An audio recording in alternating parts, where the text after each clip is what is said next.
Brown with Travel Adventures with Valerie Brown, and I want to inspire you to travel. I want you to see the world with me. Today's segment is going to be talking about how to find a travel companion. What are some of the things that you need to do? Well, first of all, you need to clarify your budget, your time frame, how many days you'll be away, and your destination.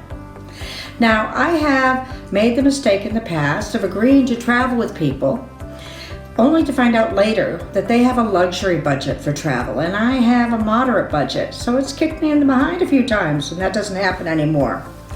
Now, I like to go on tours that are not more than 8 days each, but I like to go on cruises that are 14 to 16 days each. Whereas my friends enjoy going on tours, they want to do 3 to 4 weeks because this is the time that they have and they want to make the most of it. Whereas I work full-time still, and I travel a lot all on my own. And my cruises, I like to go on 14 to 16 days. Well, they only want to go on 7 days. So there's quite a difference there. What do you and your travel companion have in common? When I go overseas, I like to go to churches and museums. My friends like to shop and eat. What a difference. Are you a night owl? I'm usually in bed by 10 p.m. and I prefer to sleep in and avoid breakfast. And I have a lot of people that ask me to go hiking, but I don't hike anymore. What about food restrictions? That vegan you're traveling with isn't going to be happy with you eating steak every night. I love steaks in the US, but when I travel overseas, I usually only eat, I'm a very picky eater, I usually only eat French fries, salads, and eggs. And I don't like traveling with foodies because it can be very expensive and they'll try everything, and I don't eat mystery meat. How independent are you? How independent is your travel companion? I've traveled with people that are not independent and they can never spend any moments away from me, and I'm a very independent traveler. Are you and your travel companion, are you planners or are you more off the cuff? What about shared expenses? I travel a lot with the same friends, and we always have one friend when we rent Airbnbs and condos, and we'll go get food, and she goes, I'm only getting my food because I don't eat anybody else's food. Well, when we make our food, she eats all of our food and she never kicks in a nickel. So shared expenses are very important. Well, now that you have a plan, how are you going to find a travel companion? Well, your best resource is your family and friends. They care about your safety. They want you to be happy. Maybe they know someone they could introduce you to. That's your best one. Now, I know of a few cruise lines and tour companies that will still do same-sex roommates.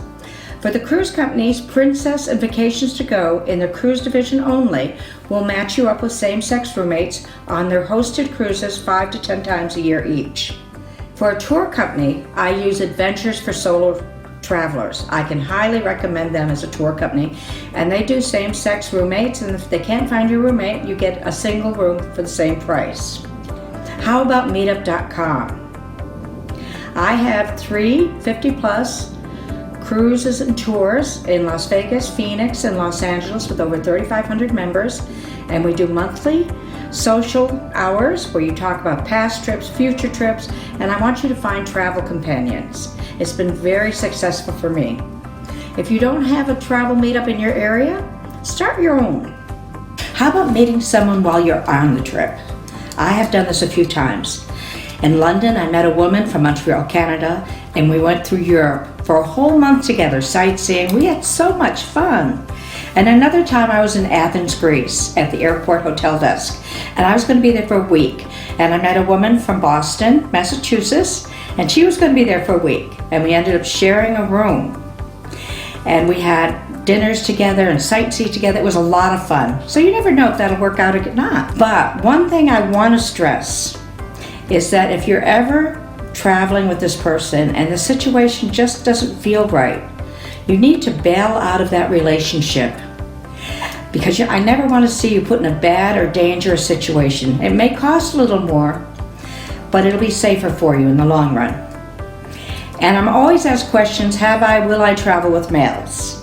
Well, yeah, I just got back from a 2-week cruise with my friend. We went to Japan on a cruise, but we each had our own cabin, and we had a great time. I have done it before where I've had male roommates and it never works out, so I won't do that anymore. Now, I have mentioned certain companies and tour operators and cruise companies, but nobody has paid me to talk about them. These are companies that I can recommend for my own personal use. Hi, I'm Valarie Brown. I'm your senior travel blogger, and I have a website, blog, newsletter, where you can learn all about my trips, the articles that I've written at www.tawvb.com. That's Travel Adventures with Valarie Brown. And I hope that I have inspired you to travel today. Thank you.